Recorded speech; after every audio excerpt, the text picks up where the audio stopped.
சுகஸ்வஸ்தி channel நேயர்களுக்கு அன்பான வணக்கங்கள். இன்னைக்கு நம்ம பதிவில் நாம் 108 திவ்ய தேசத்தில் ஒரு திவ்ய தேசத்தை பற்றி தான் இன்னைக்கு பார்க்க போகிறோம். இதுவரை நீங்கள் எங்கள் சேனலை சப்ஸ்கிரைப் செய்யாமல் இருந்திருந்தால் மறக்காமல் சப்ஸ்கிரைப் செஞ்சுருங்க. கூடவே பெல் பட்டனையும் சேர்த்து ப்ரெஸ் பண்ணிடுங்க. முதல்ல இந்த கோவிலோட தல வரலாறை பற்றி பார்க்கலாம். சமுத்திரராஜனுடன் கோபம் கொண்ட திருமகளான தாயார் வந்து நின்ற தலம்தான் இந்த இடம்.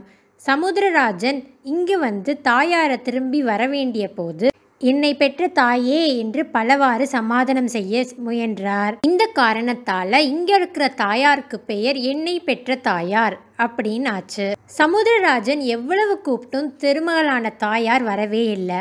உடனே சமுத்திரராஜன் பெருமாள் கிட்ட போய் உதவி கேட்குறாரு.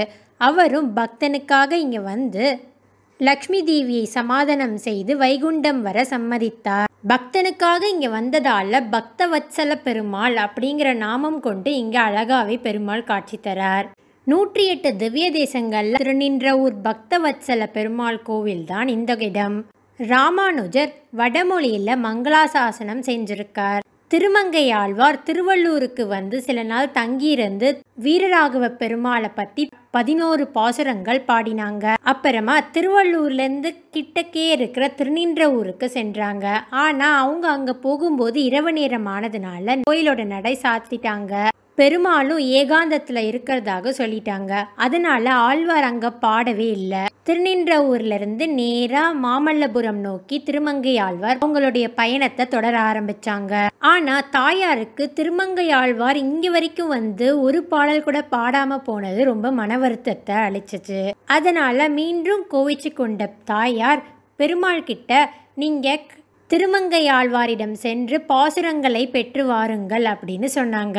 லக்ஷ்மி தேவியோட சொல்ல மீற முடியாத பெருமாளும் திருமங்கையாழ்வார் தற்போது இருக்கிற கடல்மல்லைக்கு சென்றாரு. அப்போது திருமங்கையாழ்வார் தலசயன பெருமாள் சன்னதியில நின்று சேவிச்சு கொண்டிருந்தாங்க. பெருமாளும் இருக்கிறத குறிப்பால உணர்த்திட்டு இருந்தார். பெருமாளோட வருகையை உணர்ந்து கொண்ட ஆழ்வாரும் பூரித்து போய் மாமல்லபுரத்துல இருந்து கொண்டே திருநின்றவூர் பெருமாள் மீது பாசுரங்கள் பாடினாராம். பாசுரத்தை வாங்கிட்டு வந்த பெருமாள் கிட்ட தாயார் எல்லா திவ்ய தேசங்களுக்கும் ஆழ்வார் 10ற்கும் மேற்பட்ட பாசுரங்கள் பாடியிருக்காங்களே, நமக்கு மட்டும் ஏன் ஒரு பாசுரத்தோட நிறுத்தி கொண்டாங்க அப்படின்னு கேட்டிருக்காங்க. நீங்க திரும்பியும் போய் நிறைய பாசுரங்களை பெற்று வாருங்க அப்படின்னு பெருமாளை திருப்பி அனுப்பிச்சிருக்காங்க. அப்போ திருமங்கை ஆழ்வார் வந்து தஞ்சை மாவட்டத்தில் இருக்கிற திருக்கண்ணமங்கைக்கு சென்றிருந்தாங்க. இங்க ஆச்சரியமான ஒற்றுமை என்னன்னா, திருக்கண்ணமங்கை பெருமாளின் திருநாமமும் பக்தவத்சல பெருமாள் தான். திருநின்றவூர் பெருமாளுடைய திருநாமமும் பக்தவத்சல பெருமாள் தான். மீண்டும் தான் வந்திருக்கிறத உணர்த்தின பெருமாள் திருமங்கை ஆழ்வாரும் உணர்ந்து கொண்டு இன்னும் பல பாசுரங்களை பாடி பெருமாள் கிட்ட கொடுத்து அனுப்பிச்சாங்களாம். பின்னரே தாயார் மிகவும் மகிழ்ச்சி அடைஞ்சாங்க. இந்த கோவிலோட மூலவர் பக்தவத்சல பெருமாள். தாயார் என்னை பெற்ற தாயார் அப்படிங்கிற நாமத்துல அழைக்கப்படுறாங்க. பெருமாள் தாயார் தவிர இங்க சக்கரத்தாழ்வார், ஆண்டாள், ஆதிசீஷன், விஸ்வக்ஷேனர், 12 ஆழ்வார்கள் மற்றும் ராமானுஜர், மணவாள மாமுனிகள் ஆகியோருக்கு தனித்தனி சன்னதிகள் அமைந்துள்ளன.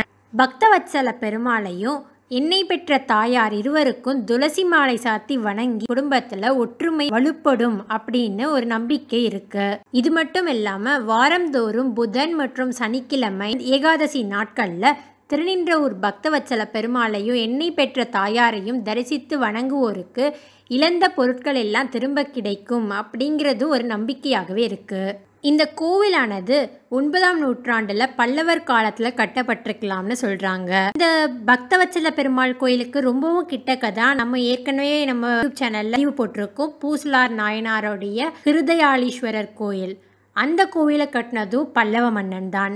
அந்த கோயிலை கட்டினது ராஜசிம்ம பல்லவ மன்னன். அவரோட காலகட்டத்துல தான் இந்த கோயிலோடைய வெளிப்புற சுவர்கள், பராமரிப்பு பணி எல்லாமே இருக்கணும்.